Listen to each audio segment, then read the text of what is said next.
A millionaire brought his mistress home after his wife's funeral. The next day, the will was read, and he collapsed at how his wife had secured the fortune. The funeral home in Ridgefield, Massachusetts, was filled with mourners gathered to honor the memory of Melissa Sinclair.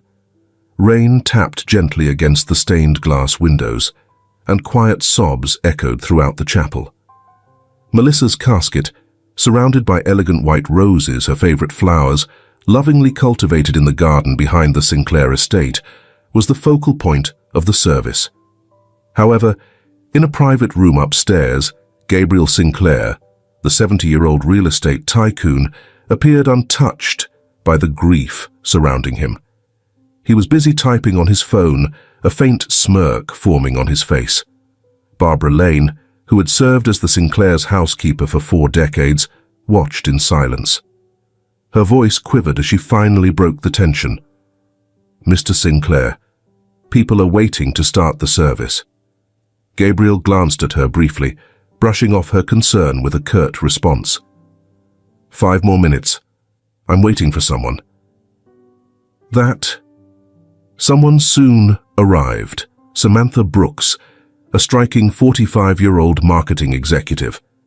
She walked in confidently, wearing a fitted black dress and, to the shock of everyone present, Melissa's iconic pearl necklace. It was unmistakable. The same pearls Melissa had cherished and worn every day for 45 years. They symbolized the deep bond between Melissa and Gabriel, a gift he had given her on the day they opened their first real estate office. Now, just days after her passing, the necklace adorned another woman. "Isn't the service lovely?" Samantha whispered to Gabriel, her voice loud enough to carry to nearby mourners. "Although those flowers feel a bit dated, we should hire a modern designer for the mansion." Barbara, standing nearby, clenched her fists in anger. Her mind drifted back to the sight of Melissa just last week, frail but determined, tending to those same roses in her garden, despite the toll chemotherapy had taken on her. The room erupted in murmurs. Is she wearing Melissa's pearls? He brought his mistress to the funeral. How could they be so disrespectful? The whispers grew, but the ultimate scandal came after the service ended. As mourners were still drying their tears, Gabriel stood and announced that an exclusive gathering would be held at the Sinclair mansion. When the first guests arrived, they found Samantha already in Melissa's walk-in closet. "These outdated dresses have got to go," Samantha declared, tossing Melissa's meticulously preserved wardrobe into large cardboard boxes. "This mansion could use a modern woman's touch." Barbara froze in the doorway, her heart sinking as she watched Samantha rummage through Melissa's cherished photo albums. "These aren't necessary anymore," Samantha said nonchalantly, dropping the albums into a trash bag. "The past is behind us."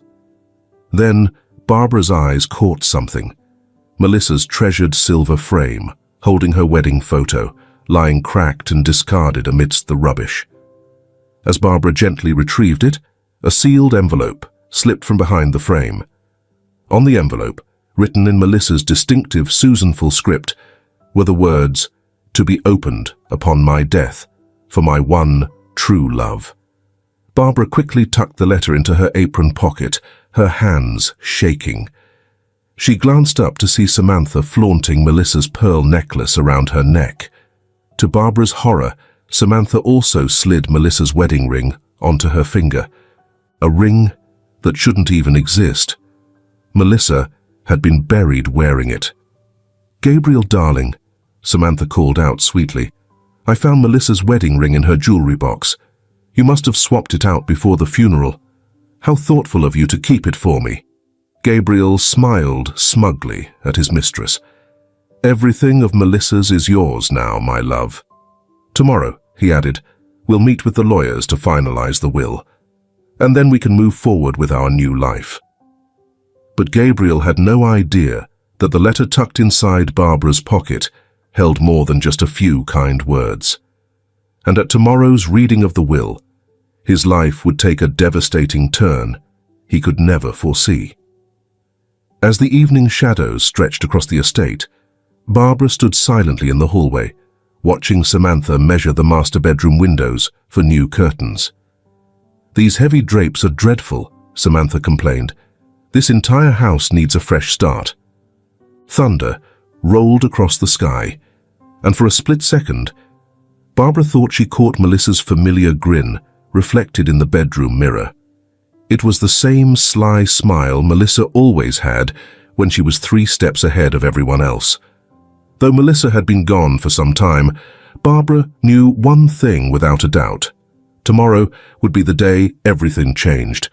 The seeds of vengeance, sown long ago, were about to sprout, shaking the very core of the Sinclair legacy. Ridgefield, Massachusetts, 1975. Melissa Peterson pushed open the door to a modest real estate office, clutching a worn brown envelope. Inside, Gabriel Sinclair sat slumped over his cluttered desk, his head buried in his hands. Unopened notices and overdue bills were scattered everywhere. Without lifting his head, he muttered, "I can't pay you this week. The bank's foreclosing on the office. It's over." Melissa settled into the chair across from him and placed the envelope on the desk. "Actually, I might have something that can help," she said, sliding out a check. "My grandmother left me a small inheritance. It's not much, but it's enough to keep the office afloat and give us a fresh start." Gabriel's head shot up, his eyes wide. "Melissa, I can't take your money." "It's not a handout," Melissa replied, her tone firm. "It's an investment. I've seen how talented you are, Gabriel. You're incredible at sales, but you need someone to manage the finances. Someone like me." She smiled softly. Gabriel grasped her hands across the desk. "If you do this, I swear we'll be partners in everything. I'll never let you down." That vow endured for exactly 45 years, 2 months and 3 days. In the months leading up to her death, Melissa often sat in her home office, thumbing through old photographs. One picture in particular drew her attention. Their wedding day. Gabriel was fastening his grandmother's pearls around her neck. "With these pearls, I promise to love you forever," he had said. A loud knock at the door jolted her out of her reverie. "Mrs. Sinclair, Professor Turner is here," the assistant announced. Jessica Turner entered the room, laptop in hand. At 62, her presence was undeniable, exuding authority with every purposeful step. Melissa quickly slid the photos out of sight. "Thank you for agreeing to meet me one-on-one," she began. "Did you bring the papers I requested?" Jessica nodded and placed a thick file on the table. "It's everything about digital entrepreneurship for older women." "But Melissa," Jessica hesitated. "There's something I need to tell you. About Gabriel and me." Melissa raised her hand calmly. "I already know, Jessica. You and Gabriel were engaged in college and he left you for me." Jessica's eyes widened in shock. "You knew?" "I came across his old letters to you last month," Melissa said evenly. "The same day I found his emails to Samantha." Jessica stared, speechless. "And that's exactly why I chose you for this project," Melissa continued. "You know what he's capable of." Jessica sank into a chair, her expression softening. "All this time, I thought you were the reason he left me," she admitted. "But now he's repeating the same cycle, doing to me what he did to you. Except this time." Melissa turned her laptop around, displaying rows of spreadsheets filled with property transactions and offshore accounts. "This time, he's going to realize that karma comes with interest," she said, clicking through the files. The evidence of millions in shady deals filled the screen. "Gabriel may think he built this empire, but I was the one keeping the books. Every risky move, every underhanded deal, every creative accounting trick. I documented it all." Jessica leaned closer, intrigued. "What are you planning to do?" "A foundation," Melissa said, her tone resolute. But not just any foundation. We're going to empower senior women to build online businesses. She reached for another stack of documents. But first, I need to quietly move some assets before Gabriel catches on. He's going to fight the will, Jessica warned. Melissa smirked knowingly. Let him try. I've spent 45 years understanding exactly how Gabriel operates. I know exactly what he's going to do. She picked up a photo of Gabriel and Samantha taken at a hotel, just like I figured out about them, way before he thought I ever would. Classic Melissa Sinclair, Jessica said with a sly smile. Always 3 moves ahead. But why are you showing me all this? Melissa's eyes glistened with tears as she answered, because I need someone who understands both the game of business and the sting of betrayal. The foundation must thrive. These women have to succeed. Jessica clasped Melissa's hand firmly. We won't let you down. After Jessica left, Melissa walked to her safe and unlocked it. She took out a USB drive, which contained every shady deal, every deceit, every betrayal Gabriel had orchestrated over 40 years. Next to it was a pile of property titles. All of them were now in Melissa's private trust. Oh, Gabriel, she murmured, running her fingers over her pearl necklace. You taught me everything I know about real estate. But you forgot the golden rule. She glanced around at the empire she had silently taken over. It's not just about location. Timing is everything. Tomorrow, Gabriel would bring Samantha back after the funeral, but Melissa had already made sure home meant something very different than what he expected. Mrs. Sinclair, you may want to sit down for this. Dr. Roberts held a folder with her test results. The hospital room felt unusually claustrophobic. Melissa sat upright in her chair. How long? She asked. 6 months. Maybe 8 if we go with aggressive treatment, he replied carefully. And if I don't? 3 months at best. Melissa opened her calendar app with calm precision. 3 months will do just fine. On her way home, she stopped by her office to grab a few files. The building was eerily quiet, everyone long gone for the day. As she settled at her desk to check one last email, a notification lit up her screen. Gabriel forgot to log out of his email account again. The first message that caught her eye was from Samantha. I can't wait until she's out of the picture. I've already picked out new furniture for the bedroom. Melissa scrolled through more emails. There were pictures of Gabriel and Samantha in Hawaii, the same week he told her he was attending a real estate convention. Hotel bills, plans for a future together. Our time is near, Gabriel had written. The old lady won't hold on much longer. Melissa's hands were steady as she forwarded every email to her personal account. Then she noticed a video attachment. She clicked play. Gabriel's face appeared on the screen right there in their bedroom, with Samantha. Once Melissa's gone, everything here will be yours, he said, leaning in to kiss Samantha. I never loved her the way I love you. A knock at the door made Melissa shut the laptop quickly. Susan Wilson, a nurse in her 60s, stood in the doorway. Mrs. Sinclair, your husband is looking for you. He's worried about your doctor's appointment. Melissa smiled sweetly. Of course, he is. Gathering her things, she paused. Susan, could you give me a hand with something? For the next week, Melissa met with Susan frequently, supposedly for consultations about her upcoming treatment.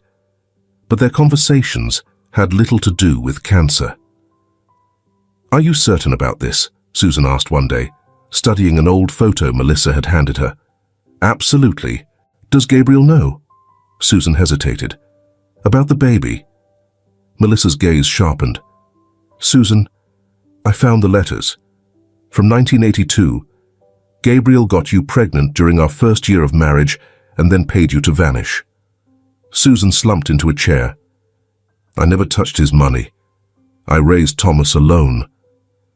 The same Thomas who donated his kidney to Gabriel 15 years ago, Melissa said, reaching for Susan's hand. Does Gabriel know that kidney came from his own son? No, Susan whispered. Susan wiped a tear from her cheek. Thomas doesn't know either. He believes he gave his kidney to a stranger. Melissa nodded. Susan, I need your assistance not just as a nurse, but also as someone Gabriel betrayed. As Melissa began to explain her plan, Susan's eyes widened in astonishment. That's genius. But why tell me all of this? Susan asked. Because in 6 months, Gabriel will need someone to explain exactly why he's lost it all, Melissa replied, handing Susan a sealed envelope, and you'll be the one to deliver the message. Later that evening, Melissa attended her first class on entrepreneurship. Jessica, the instructor, was teaching older women how to launch online businesses. Watching them learn about websites and social media, Melissa felt her plan take even clearer shape. At home, Gabriel was waiting for her. Where were you? I've been worried sick, he said. At therapy, Melissa lied smoothly. Doctor's orders. Gabriel embraced her tightly. Whatever you need, honey. I'm here for you. Melissa hugged him back, feeling the weight of the USB drive hidden in her pocket. I know you are, dear. Right up until the very end. That night, Melissa wrote in her journal, Gabriel thinks he's waiting for me to die, but I'm not his victim. I'm his karma. And karma comes with compound interest.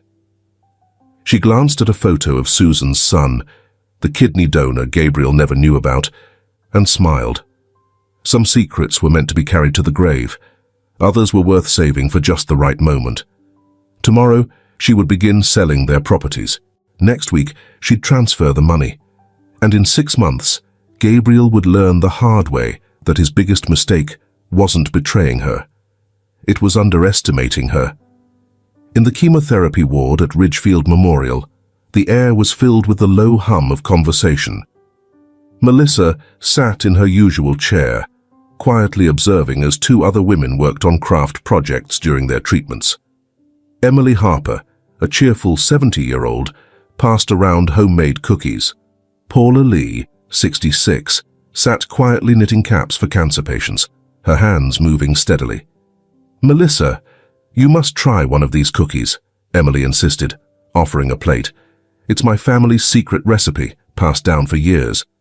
They're amazing, Melissa admitted, savoring the taste.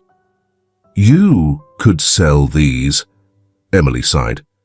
My grandson says the same thing, but who's buying from someone my age? Paula glanced up, smiling. That's why I don't sell my caps. Nobody takes older people seriously anymore. Melissa was about to reply when loud voices erupted in the hallway. I don't care who you are. You can't just change patient appointments. Susan's firm voice rang out, addressing a young woman. Do you even know who I am? The girl shot back, waving her phone. My mum's marrying Gabriel Sinclair. You better get used to taking orders from me.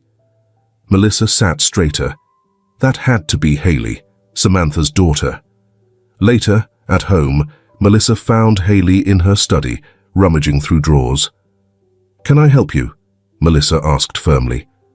Haley barely looked up. Melissa's eyes scanned her scattered photo albums on the floor.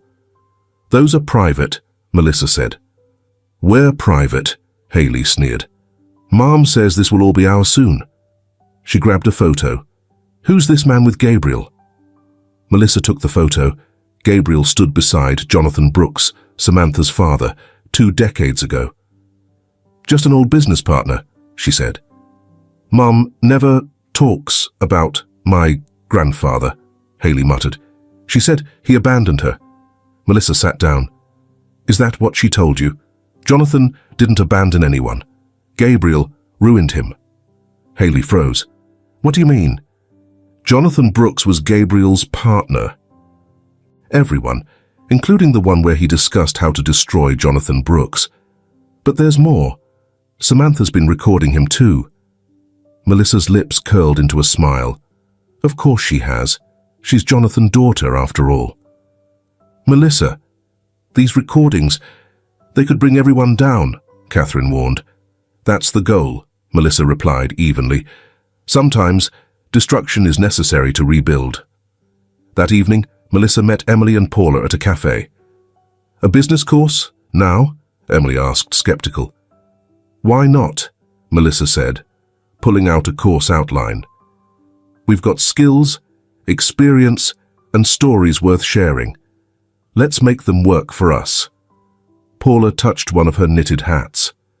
Do you really think people would buy these? I know they would, Melissa replied, opening her laptop with a confident smile. Let me show you something. Melissa's tone was steady as she explained Jessica's digital entrepreneurship program. She noticed the growing interest in their eyes.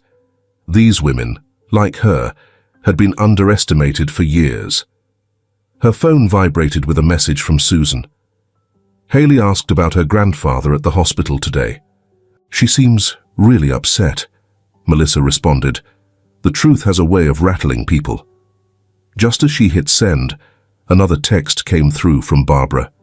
Mrs. Sinclair. Haley's been crying in her car outside the mansion for an hour. Should I check on her?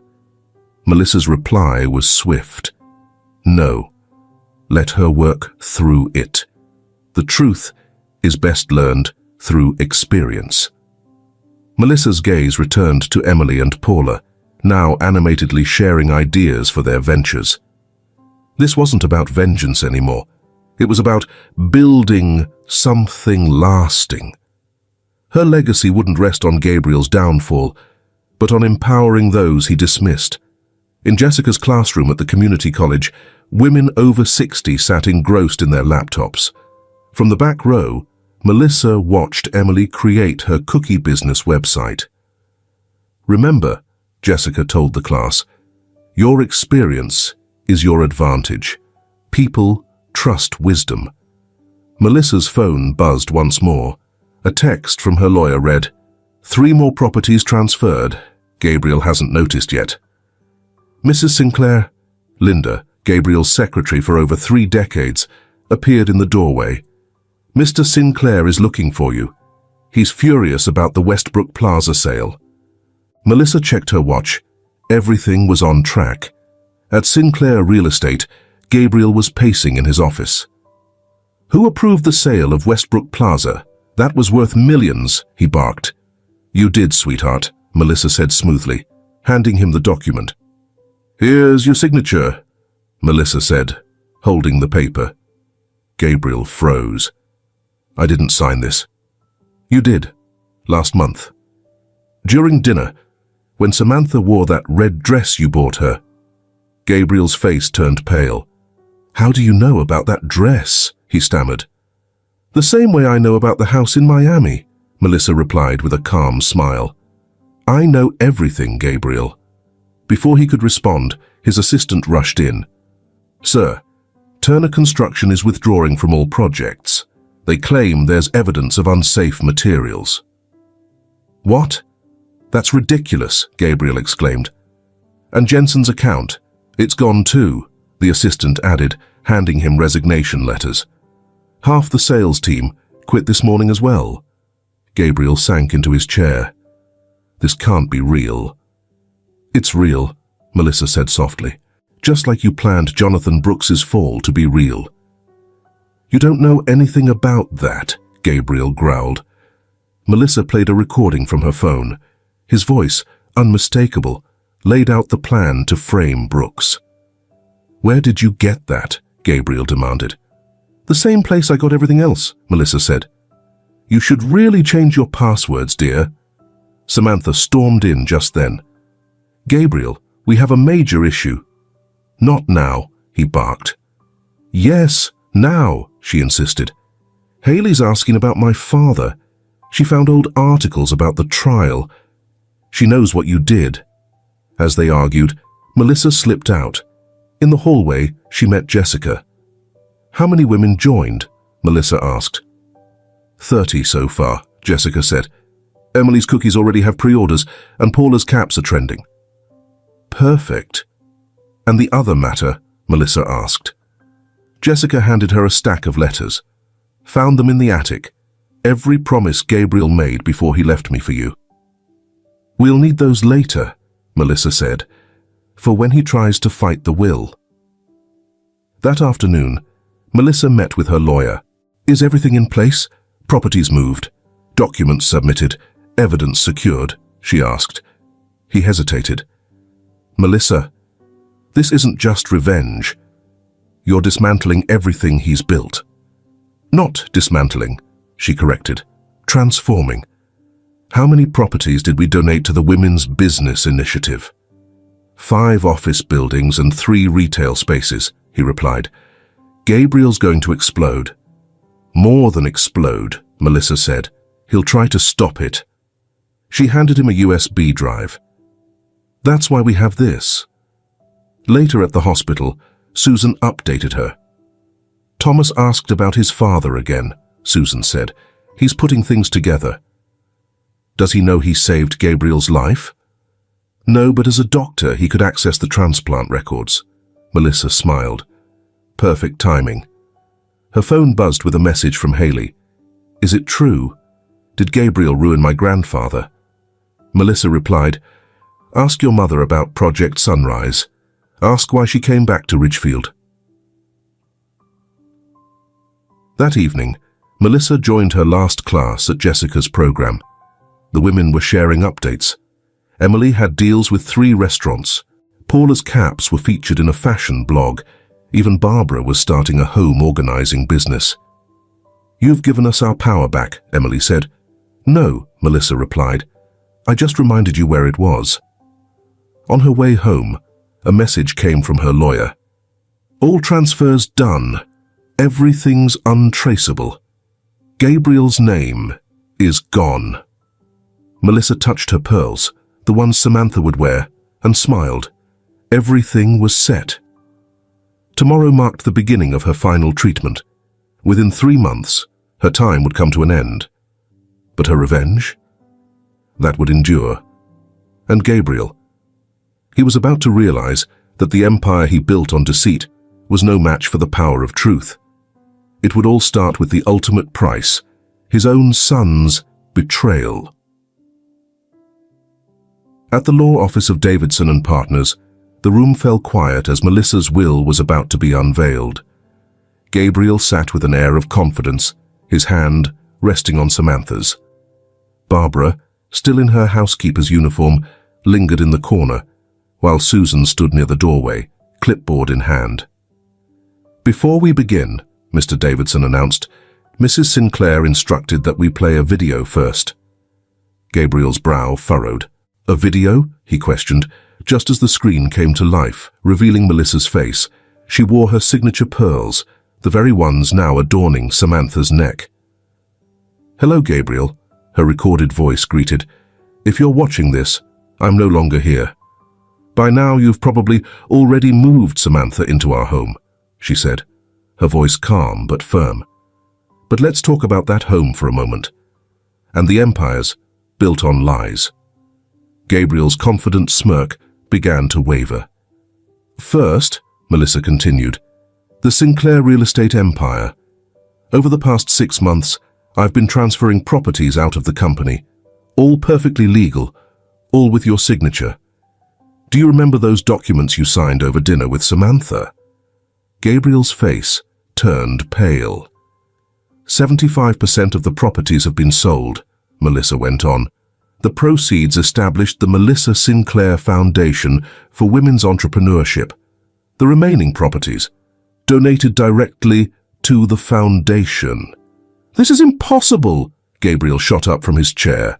Oh, but it's done, Melissa's voice replied coolly. Everything was in my name. You made sure of that to avoid taxes. Samantha gripped Gabriel's arm tightly. What does she mean? She asked, her voice unsteady.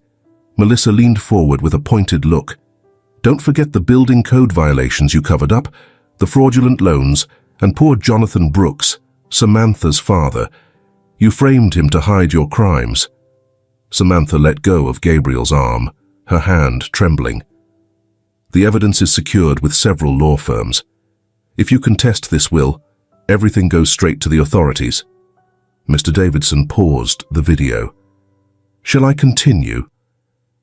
Gabriel slumped in his chair, visibly shaken. What does she want? He muttered. The foundation gets everything, Mr. Davidson explained, except 25% of the company, which you can keep under one condition. You teach business classes at the foundation 30 hours a week for a year. Never, Gabriel hissed, his face hard with defiance. Then you get nothing, Mr. Davidson said, his voice unwavering. And the evidence will be made public. The video resumed. Melissa's smile widened. One more thing, Gabriel. Remember your kidney transplant? Want to know who your donor was? Susan stepped forward, her voice calm but firm. My son, she said. Your son. Gabriel's jaw dropped. What? He stammered. Susan nodded. The baby you paid me to care for in 1982. He became a doctor. He saved your life, and you never even knew. Samantha stood abruptly, anger flashing in her eyes. You had a son? Another secret? She yanked the pearls from her neck, scattering them across the floor. What else have you hidden from me? Melissa's voice from the video cut through the tension. Ask him about Project Sunrise, she said coldly. Ask what really happened to your father. Haley burst into the room, tears in her eyes. I know what happened, she said, her voice shaking. I found proof in Melissa's study. Everything Gabriel did to destroy Grandpa. Haley, wait, Samantha called, but her daughter ran out sobbing. Mr. Davidson cleared his throat, his tone measured. There's more. Mrs. Sinclair left specific instructions regarding the inheritance timing. Any future wife of Mr. Sinclair will have to wait 15 years before gaining access to his assets. Samantha grabbed her handbag. 15 years. No way I'm waiting that long. She marched toward the door. This isn't the deal we made, Gabriel. Call me when you sort this mess out. Samantha, wait, Gabriel pleaded desperately. Melissa's recorded voice continued, unwavering. Barbara, could you pass my pearls to Susan?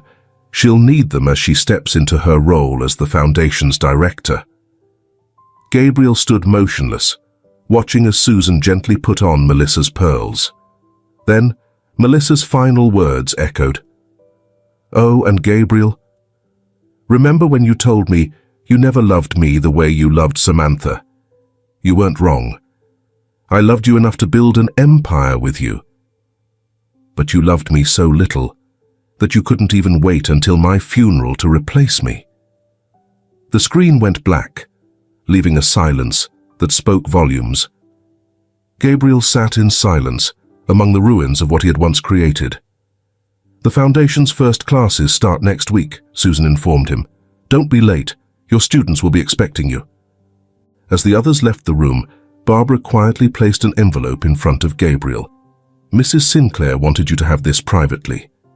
With unsteady hands, Gabriel opened it to find a single photograph, him and Melissa in their early days, full of ambition and hope. On the back she had written, The biggest mistake in real estate isn't location, Gabriel.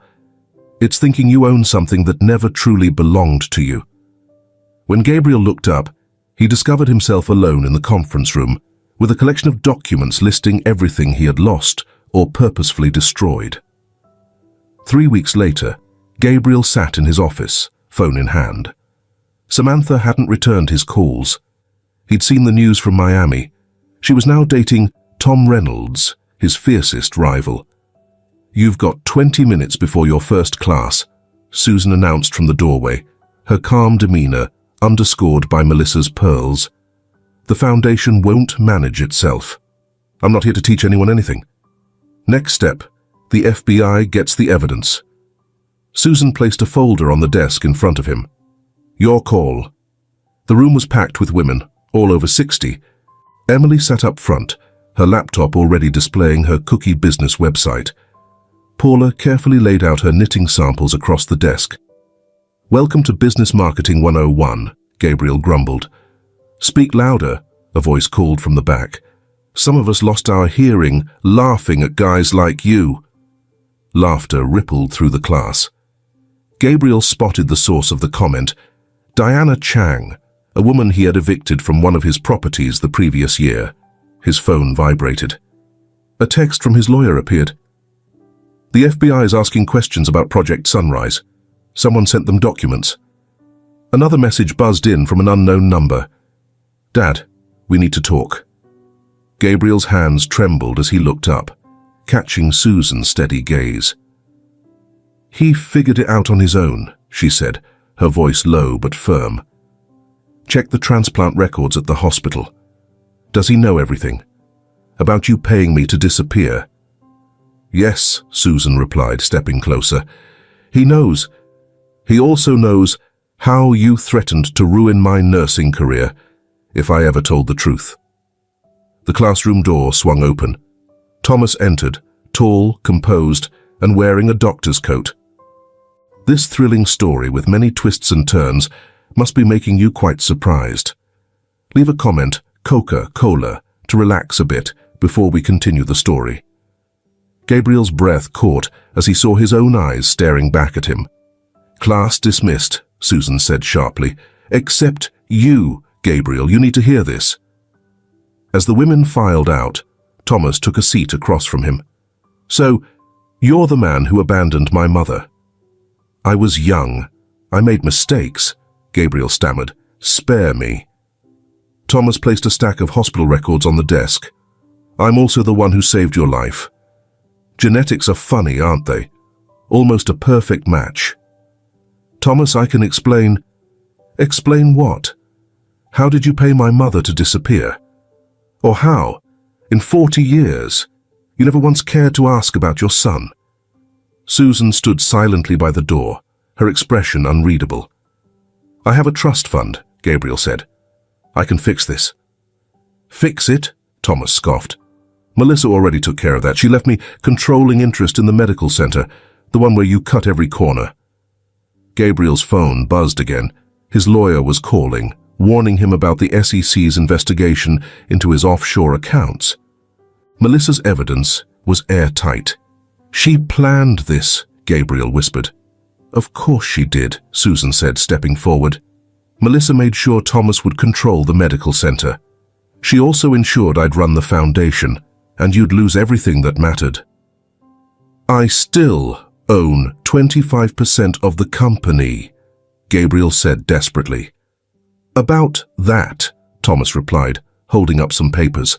"Those building violations you buried. As chief of staff, it's my job to report them." "You wouldn't," Gabriel said, his voice shaking. "Watch me," Thomas said coldly. "You know, when I donated my kidney, I thought I was helping a stranger. Turns out, I saved the man who tossed my mother aside like trash." Gabriel's phone kept buzzing with messages from his lawyers, the FBI and the SEC. His empire was falling apart. Thomas paused at the door. "One more thing. Haley visited me at the hospital. She needed to vent about disappointing fathers. We're having dinner tonight. Your daughter and your son. Karma's funny, isn't it?" After they left, Gabriel slumped in his chair and opened his email. Samantha had sent a picture of herself with Tom Reynolds smiling on his yacht in Miami. Her message read, "Thanks for the intro. Tom's businesses are legit, unlike yours." Gabriel's eyes drifted to his desk drawer, where he used to keep his whiskey.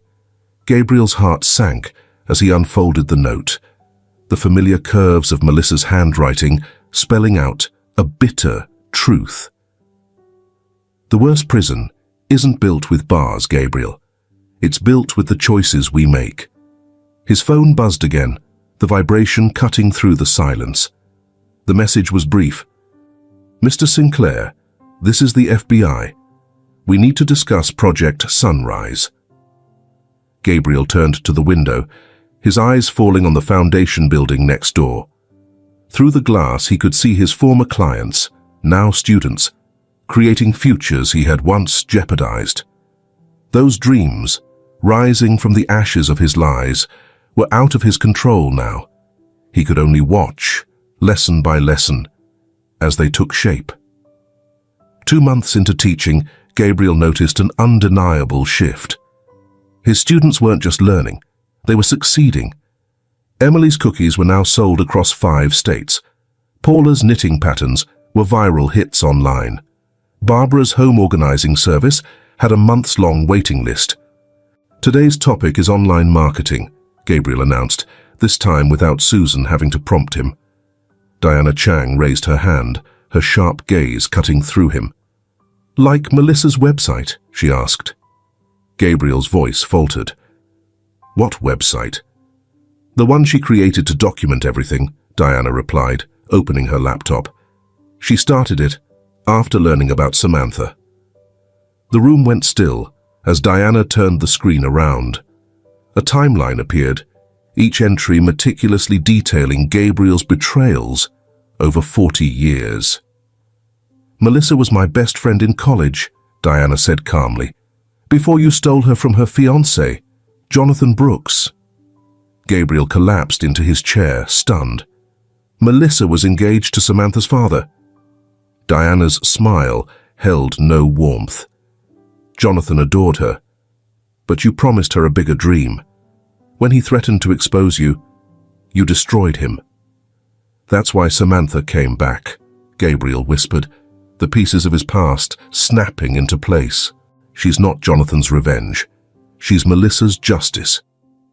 After class, Gabriel saw Susan waiting by the door.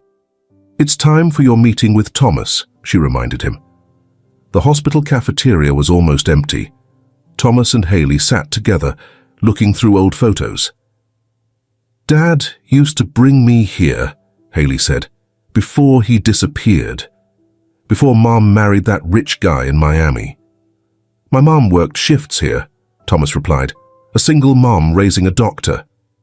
Gabriel walked up to them. Thomas? Haley? Gabriel, they replied, neither saying Dad. I've been thinking, Gabriel began, about fixing things. A little late for that, Thomas replied coldly. Maybe not. Gabriel placed papers on the table. I'm signing over my shares, half, to each of you. Haley looked shocked. Why? Because Melissa was right, Gabriel admitted, his voice cracking. I spent my life building lies. Maybe you can create something real. Like what? Thomas asked. Like making the medical center a place that truly helps people. No shortcuts, no lies. And you? Haley demanded. I'll keep teaching, Gabriel said. My students remind me of Melissa when we met. Smart, determined, better than I was. Diana arrived holding a photo. Speaking of Melissa, she said, handing it to Gabriel, it showed Melissa and Jonathan Brooks, young and smiling. The day you met Melissa, Diana explained, she was choosing her wedding dress.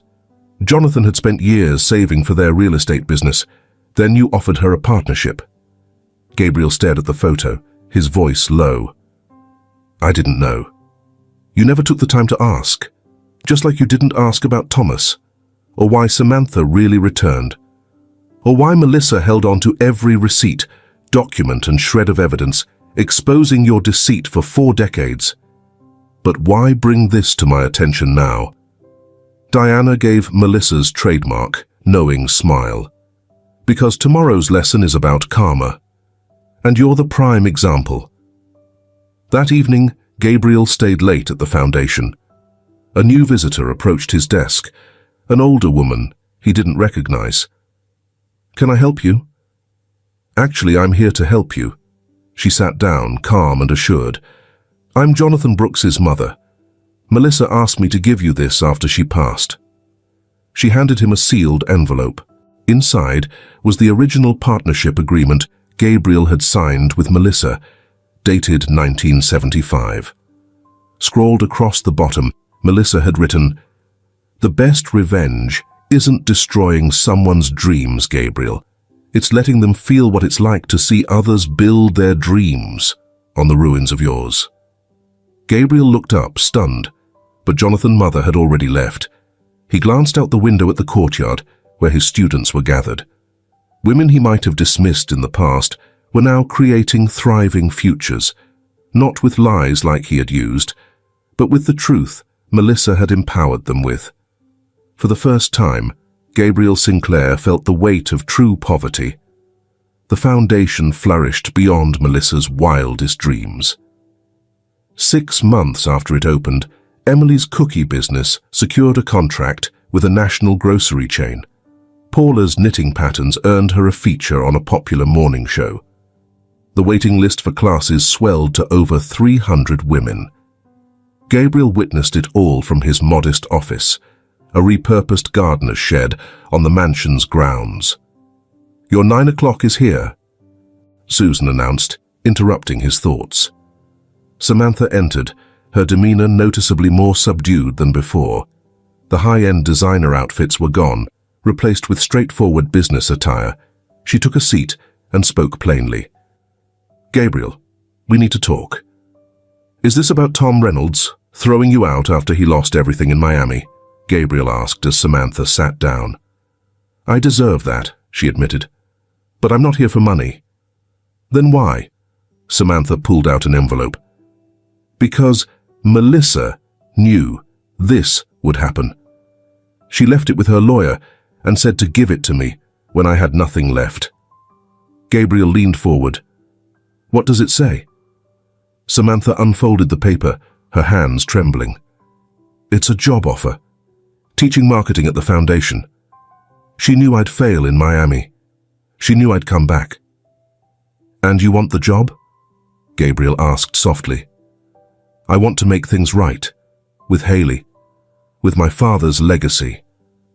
Before Gabriel could respond, Haley and Thomas appeared in the doorway. "Mom?" Haley said coldly. They hadn't spoken in months. "Hi, sweetie," Samantha started. "Trying to manipulate someone else?" Haley asked, arms crossed. "No," Samantha said. "I'm here because of Melissa's letter." Thomas stepped forward. "The one about teaching marketing?" Samantha looked surprised. "You knew?" "Melissa left letters for everyone," Susan said from the doorway, "all perfectly timed for when we needed them." Gabriel opened his desk drawer, revealing a stack of envelopes. "She always knew when to send them," he murmured. "Did you read today's?" Susan asked. Gabriel shook his head, then opened the one labeled, "When Samantha Returns." Melissa's words were clear. True power isn't in destroying people, Gabriel. It's in giving them the chance to rebuild, just like I'm giving you. The door opened again as Jessica Turner walked in. "Your new marketing team is ready," she said. Samantha followed her to a classroom where 20 women were waiting. "These are your new students," Jessica said, gesturing to the women, all former victims of Gabriel's business schemes. Each of them had lost something to Sinclair real estate. Now, they were here to figure out how to rebuild. Samantha faced the group of women. "I'm not who you think I am," she said quietly. "We know exactly who you are," one woman interrupted. "Melissa told us about your father, your revenge plan, everything." "Then why would you want me to teach you?" Samantha asked, her voice shaking. Jessica stepped forward. "Because Melissa believed in second chances," she said, "even for people who don't deserve them." Gabriel watched as Samantha began to cry. For once, her tears seemed genuine, not the calculated ones he'd seen before. Haley shifted closer to her mom. "Dad's teaching here too," she said softly. Maybe we can all learn something." Thomas placed a hand on Gabriel's shoulder. "Melissa's last letter to me said something I keep thinking about. Forgiveness isn't forgetting the past. It's about building a better future." Susan touched her necklace. The pearls Melissa left her. "The foundation's anniversary is next week," she said. "Melissa had special instructions for the event." "What kind of instructions?" Gabriel asked. Susan smiled. "You'll see. She saved her biggest surprise for last." As the class started, Gabriel noticed Samantha struggling to connect with her students. She wasn't succeeding yet, but she was trying. It reminded him of his own struggles. His phone buzzed. A message from Jonathan Brooks's mom appeared. Melissa's final video will play during the anniversary. Are you ready for her last lesson? Gabriel looked around the room, his son, his almost daughter, his ex, Mistress. He saw the lives he'd hurt and the people working to rebuild. He typed his reply, "No, but maybe I'm not supposed to be." The reply came instantly. "Melissa said you'd say that. She also said it means her plan will work." Gabriel glanced at Melissa's unopened letter in his pocket. Her words echoed in his mind. Sometimes, the greatest revenge isn't punishment, it's redemption. The morning before the Foundation's anniversary, Susan found Gabriel staring at Melissa's pearls in their case. "Do you know the real story behind those?" she asked. "I gave them to her when we got our first office," Gabriel said. "No? That's your story, not hers." Susan unlocked the case, removed the necklace, and revealed a tiny USB hidden in the clasp.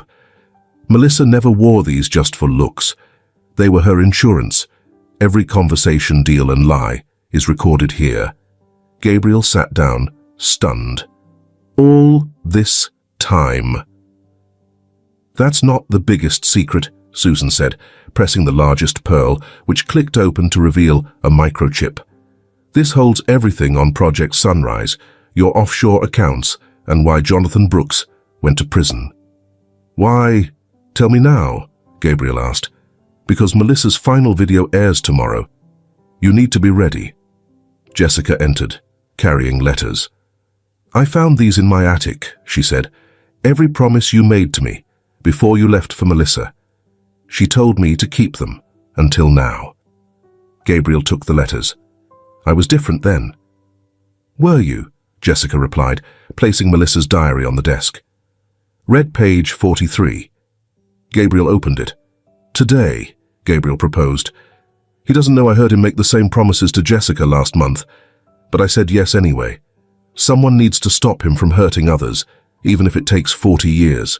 She married me knowing I was lying," Gabriel said softly. "She married you to protect others," Jessica said. "The foundation, the workshops, the evidence, it was all planned from the start." Barbara entered with a photo album. "Mrs. Sinclair wanted you to see these today," she said. The album held photos of everyone Gabriel had wronged: Jonathan Brooks, Jessica, Susan, evicted families, and betrayed partners. Melissa kept track of them all, Barbara explained. She secretly helped them, paid for Susan's nursing school, funded Jessica's teaching degree, and supported Jonathan Brooks's mother after his imprisonment. Thomas and Haley arrived next with boxes of documents. "Found these at Mum's in Miami," Haley said. "Samantha kept records too, not just of your lies, but her own." Thomas opened a file. "Samantha worked with Melissa over the past year. Every confession, every record, it was all planned." Samantha stood in the doorway. "Melissa contacted me 6 months before she died, showed me proof you framed my father, and gave me a choice: expose you or go down with you." Gabriel scanned the room. "You were all part of this. Melissa brought us together," Susan said. "She offered everyone you hurt the same choice: revenge or redemption." "And which did you choose?" Gabriel asked. Susan gestured at the foundation. "What do you think?" Gabriel's phone buzzed with a message from Jonathan Brooks' mother. "Ready for tomorrow's video?" Another email arrived from Melissa's old account. The pearls weren't just jewelry. They're key. Tomorrow they unlock everything. Diana entered last, with a letter. "Melissa wrote this before she died," she said. "It explains why she forgave you and chose redemption." Gabriel opened it with trembling hands. "Dear Gabriel, I could have exposed you with a single pearl's worth of proof. Instead, I turned your lies into something greater. Tomorrow, you'll understand why. The pearls you gave me meant to bind became the key to freedom. For everyone, including you. Love always, Melissa. Susan carefully closed the case, holding the pearls. Tomorrow, in Melissa's video, these pearls will tell their final story. The story of a woman who turned decades of lies into a legacy of truth, Susan said with a smile. Melissa's last lesson begins in 12 hours. Gabriel, surrounded by those he had wronged, felt the weight of the coming truth. Tomorrow, Melissa's video and the pearls would reveal their secret. For the first time in 40 years, he was afraid. The Foundation's packed auditorium buzzed during the anniversary celebration.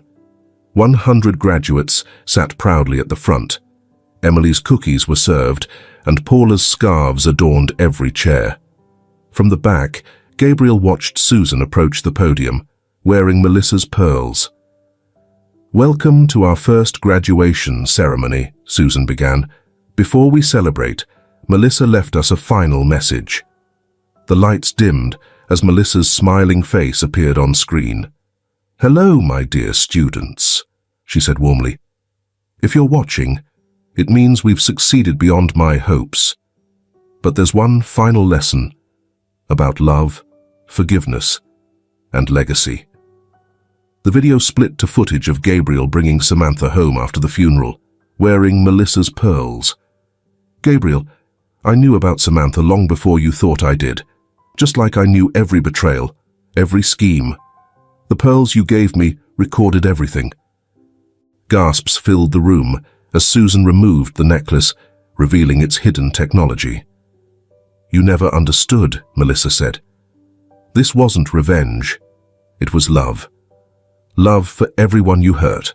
Jonathan Brooks, who loved me first. Jessica, who you abandoned. Susan and Thomas, who you rejected. And every family you displaced."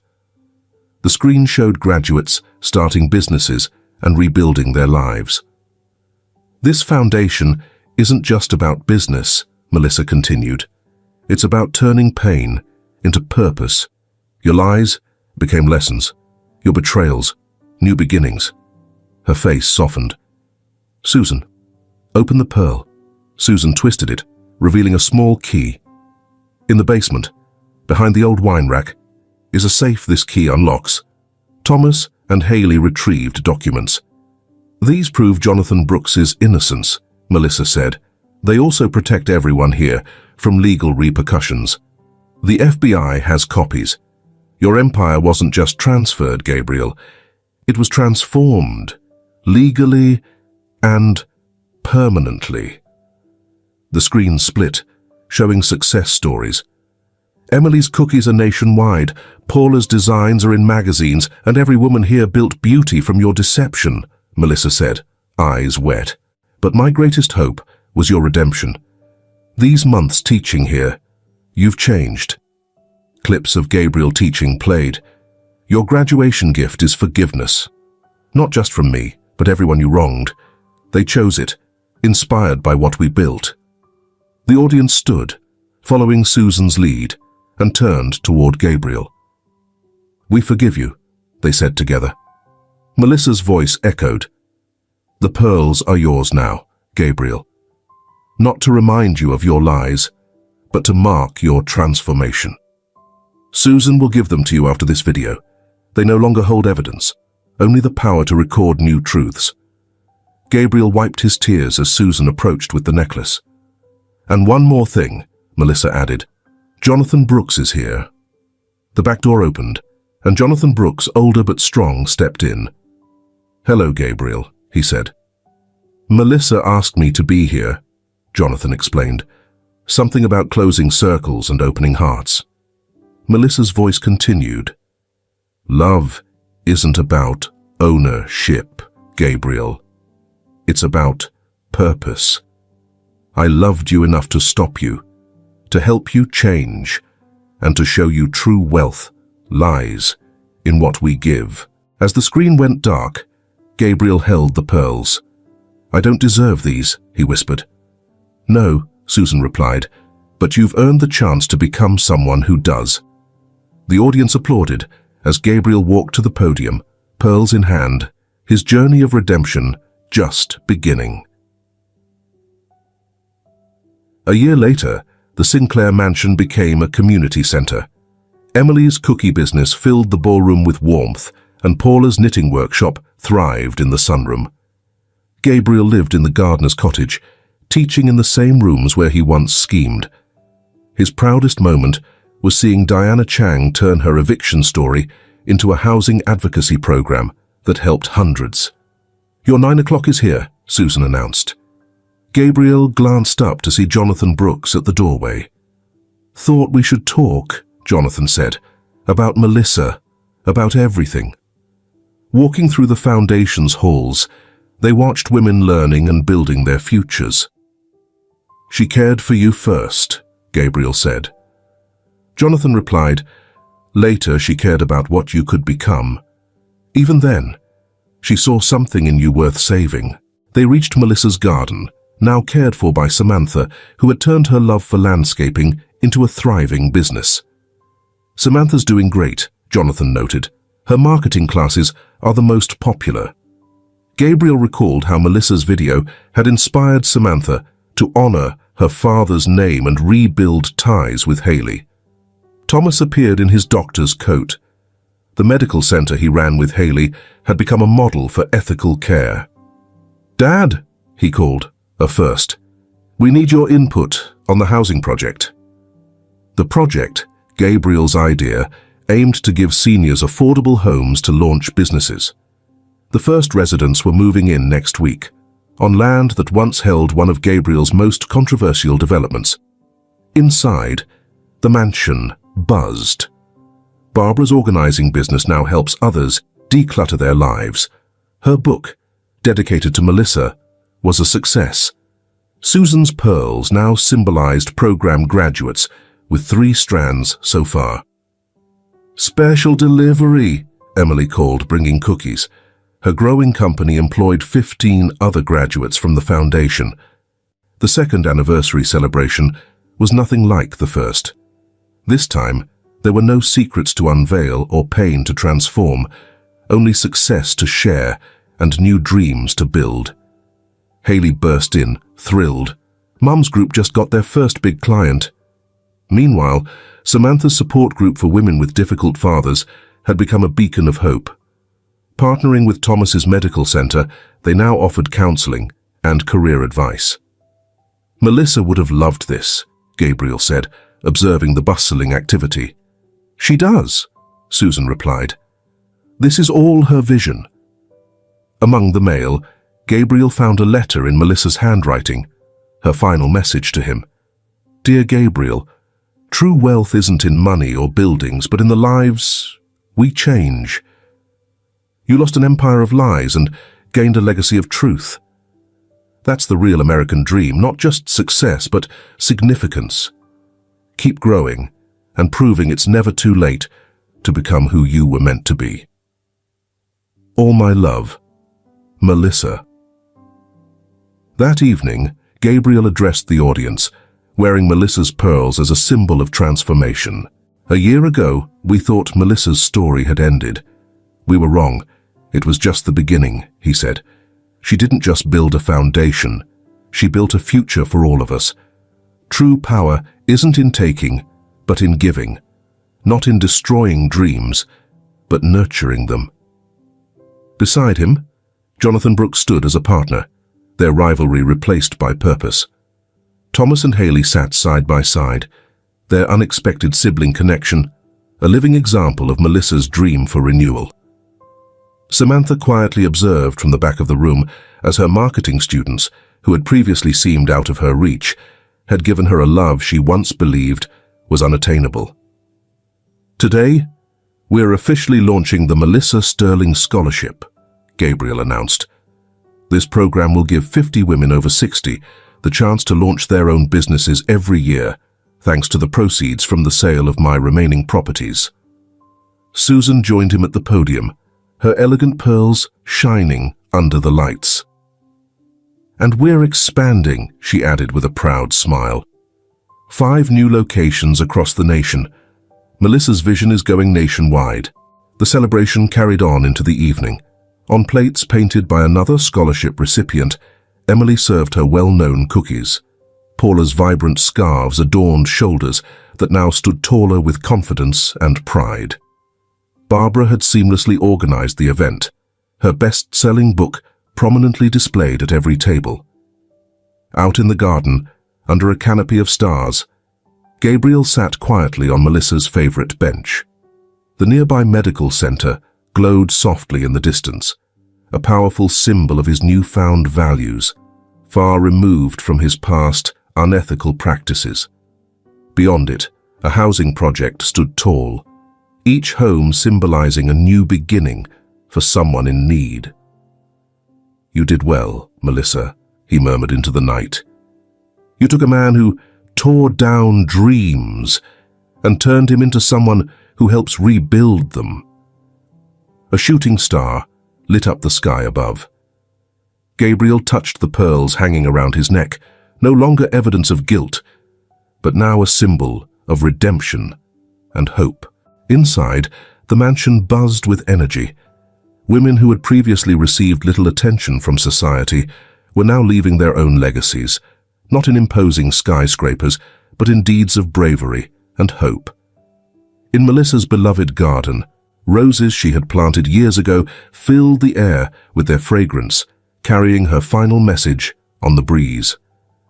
True love transforms, true power liberates, and true wealth grows when it's shared. The American dream hadn't ended with Melissa Sterling. Instead, she redefined it, one pearl of wisdom at a time. In the end, that reinvention was her greatest triumph.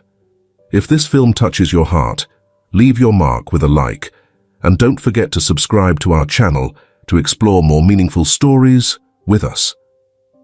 Share your feelings with us and tell us your own stories. Every word you share is a building block that helps create our strong and enduring community. Together, we'll create a warm space where everyone can share and connect. Finally, don't miss the incredible stories coming your way soon. We're always here to bring you the best selections, full of deep values, yet entertaining. See you there.